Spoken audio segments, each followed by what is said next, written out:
Pwede bang pahiram ng laruan mo? Ang ganda kasi ng manika mo. Sige, ito Pero ingat ha, regalo yan ni Papa. Thank you! Ikaw si Tonya, di ba? Oo, ikaw naman si Juliet? Yung bagong lipat sa may kanto? Yung bahay na kulay blue? Oo, dun po kami nakatira ni Mama. Kayo, saan naman bahay nyo? Dito lang kami sa tapat. Yung kulay green na may malaking bakuran. Ay, sa inyo pala yun. Ang laki ng bahay ninyo. Mayaman nyo siguro. Hindi naman. Pero may jeep kami. Ginagamit ni Papa sa pamamasada. Wow! Sana minsan makasakay ako. Oo naman. Juliet, si Aling Ligaya ba talaga yung mama mo? Oo naman. Bakit? Kasi sabi ni Mama, ampon ka raw. Na hindi ka daw totoong anak. Totoo ba yun? Mama ko siya! Mama ko si Aling Ligaya! Kahit ano pang sabihin ninyo! Eto na yung laruan mo!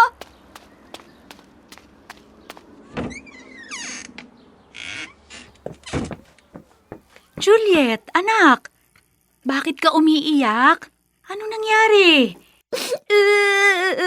Sabi po ni Tonya, sabi raw ng mama niya, ampun daw po ako na hindi ko na po kayo tunay na mama.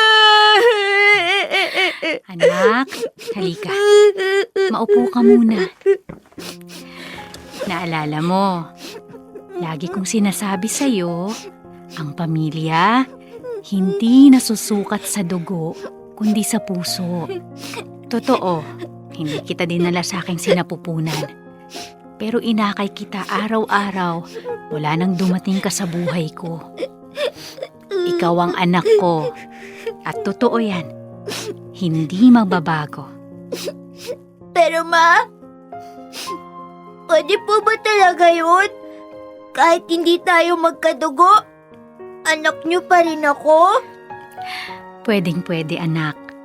At hindi lang basta anak. Ikaw ang pinili kong mahalin, alagaan, at ituring na sariling akin. Hindi mo kailangan patunayan kung kanino man o kung ano mang nag-uugnay sa atin. Minsan, may mga taong hindi nakakaunawa. Pero hindi ibig sabihing tama sila. Ang importante, alam mo kung sino ka sa buhay ko. Ma, natakot lang po ako. Ayoko po kayong mawala. Hindi ako mawawala, anak. Kahit kailan. Nandito lang ako. Tama na yan. Nagluto ako ng turon. Paborito mo yon, di ba? Kumain muna habang mainit pa. Opo, Ma. Salamat po.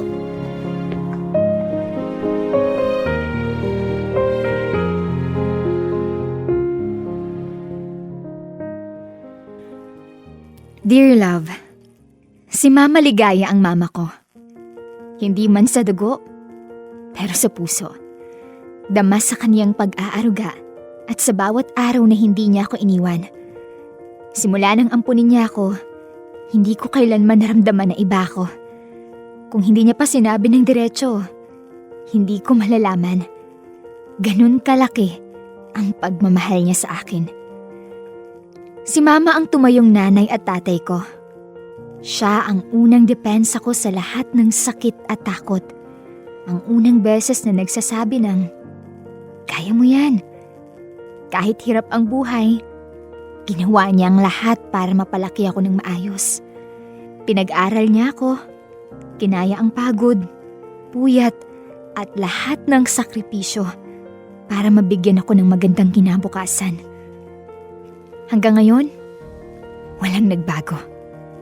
Nandyan pa rin siya. Nakabantay, nakaalalay. Hawak ang kamay ko sa tuwing nadadapa ako. At lalo ko nararamdaman ang pagmamahal niya kapag nagkakasakit ako. Sa bawat haplos, bawat mainit na sabaw, bawat anak magpahinga ka muna. Ramdam ko kung gaano ko kahalaga sa kanya. At sa puso ko, walang mas tunay pang nanay, kundi si Mama Ligaya.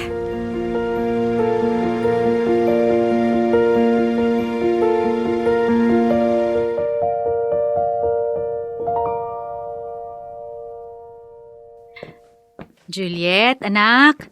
Heto na ang lugaw. Mainit-init pa. Kain ka muna bago mo inumin tong biogesic. Salamat po, Ma. Kayo po, kumain na ba kayo? Oo, anak.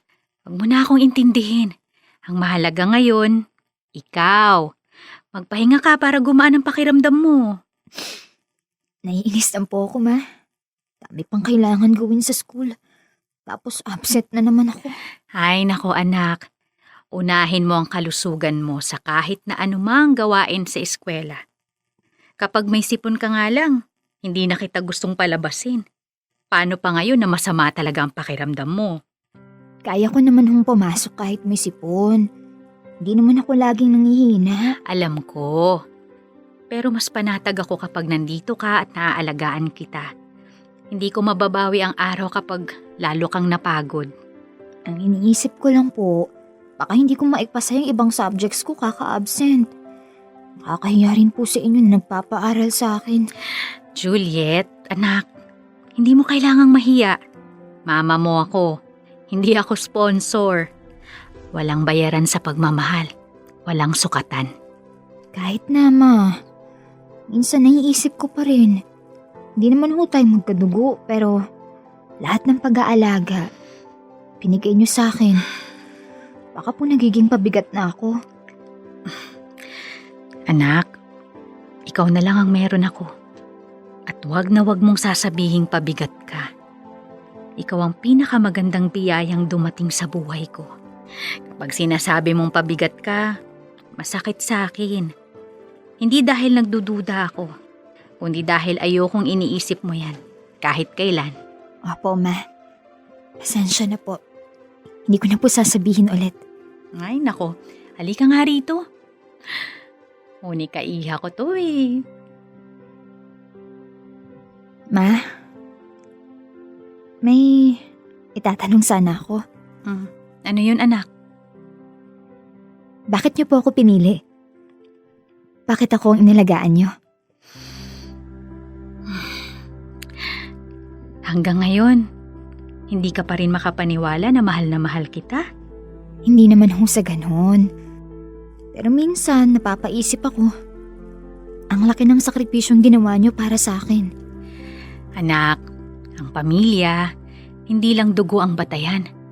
Minsan, mas matibay pa ang relasyon kapag pinili niyo ang isa't isa. Katulad natin, lahat ng oras, pagod, at pag-aalaga, binigay ko yun dahil gusto ko. Dahil mahal kita. At hindi ako naghihintay ng kapalit sa lahat ng ginawa at ginagawa ko. Grabe po kayo magmahal, Ma. Kaya araw-araw ko kayong ipinagdarasal. Sana, bigyan pa po kayo ng lakas at mahabang buhay para mas matagal pa po tayong magkasama. Salamat, anak. Ay, nako. Huwag mo akong paiiyakin. Sige na, kain na. Ubusin mo yung lugaw. Ma, napapansin ko lang, bakit palagi pong biogesic ang binibigay niyo sa akin? Ay, anak, matagal ko nang subok yan. Kahit ako, yan ang iniinom kapag masakit ang ulo ko. Dahil gawa ng Unilab yan. Kaya pala punong-puno ng Unilab yung medicine box natin. Oo, basta para sa'yo, anak. Ang gusto ko, yung alam kong maaasahan at subok ko na. Sige na, kumain ka ha. Ako naman ay mamamalengke para makapagluto ng sinigang sa tanghalian. Para makahigop ka ng mainit na sabaw. Salamat po, Ma. Ingat po kayo. Love you po.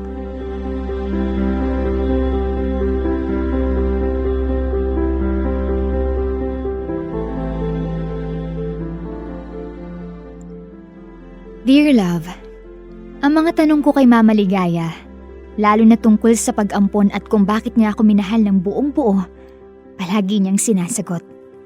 Hindi lang basta sagot, kundi pa ulit-ulit, pare-pareho, puno ng lambing at tiyaga. Kahit ilang ulit kong balikan ng parehong takot at alinlangan, hindi siya napagod iparamdam sa akin na tama ang pagpili niya. Na ako, ang pinili niyang pakamahalin. Doon ako lumaking buo ang loob. Natapos ko ang kolehiyo nakahanap ng maayos na trabaho at unti-unti kong naramdaman na panahon ko naman para bumawi. Hindi dahil kailangan kong patunayan ang sarili ko, kundi dahil gusto kong maipadama sa kanya ang pasasalamat na dala ko mula pagkabata. Pero ngayon, tumatanda na si Nanay Ligaya. Mas kailangan na niya ng kalinga. May mga araw na mabagal ang kilos niya at may mga sandaling tila naliligaw ang isip. May mga bagay na madalas niyang makalimutan at minsan nakikita ko siyang naguguluhan. At kapag ganun, may kurot, may takot. Pero hindi ko hinahayaan na manaig. Kasi alam ko, noong ako ang mahina, hindi rin niya ako binitawan. Masakit makita ang mga pagbabagong dala ng pagtanda. Masakit makita na ang dating masigla, unti-unti nang nanghihina. Pero kahit anong nalilimutan niya, kahit ilang beses siyang malito, isang bagay ang hindi nawawaglit sa isip niya, na anak niya ako. At habang kaya ko, ako ang magiging lakas niya. Tulad ng kung paanong siya ang naging lakas ko noon.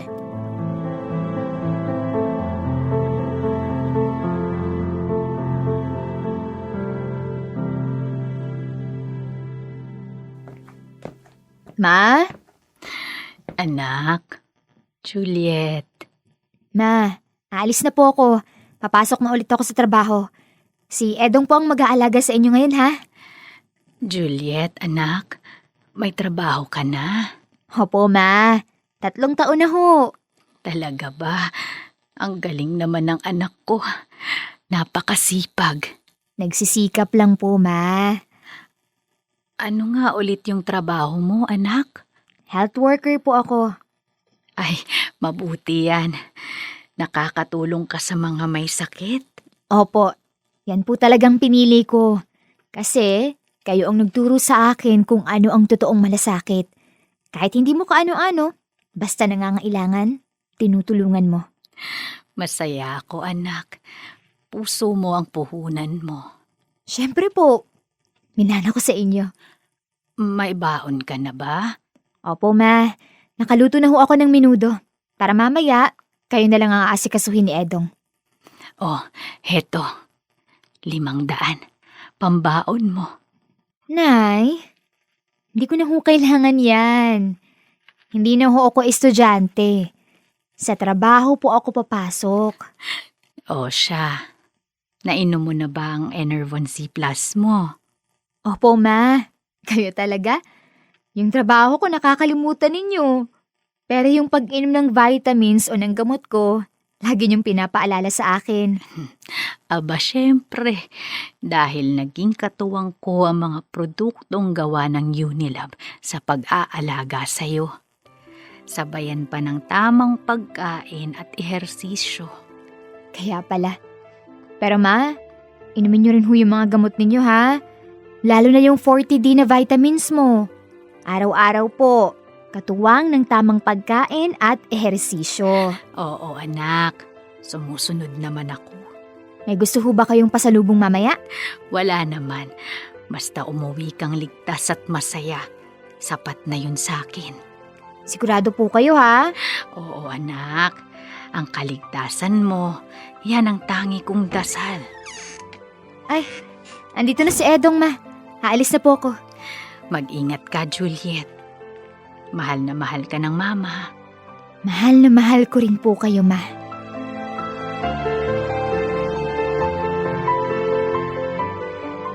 Dear love, totoo nga, kaya mong ituring na pamilya ang mga taong hindi mo naman kadugo kapag ang puso mo ay marunong magmahal at magmalasakit. Hindi ko na ulit kinwestiyon kung bakit ako kinupkup ni Mama Ligaya. Sapat na ang lahat ng pinakita niya at ipinaramdam. Pinili niya ako. Minahal niya ako. Pinalaki niya ako na parang sarili niyang dugo. At ngayon na isa na akong health worker, nagagawa ko na rin ang itinuro niya. Ang mag-alaga ng mga taong hindi ko kaano-ano. Pero alam kong nangangailangan ng pag-aaruga. Para sa akin, yun ang pinakamalaking pamana niya. ang puso na marunong kumalinga. Gaya ng mga gamot na gawa ng Unilab na palagi niyang inaasahan, patuloy din ang pag-alalay ko sa kanya. Alam kong kahit anong gawin ko, hindi ko lubos na masusuklian ang lahat ng sakripisyo at pagmamahal niya. Ang mahalaga, habang may lakas ako, habang kailangan niya ako, nandito ako. Aalagaan ko siya. Hanggang dulo.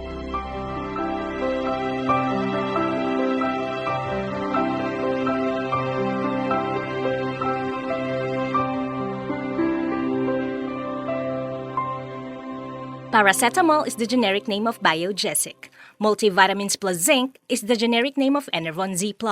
Cholecalciferol vitamin D3 is the generic name of Forti-D. If symptoms persist, consult your doctor.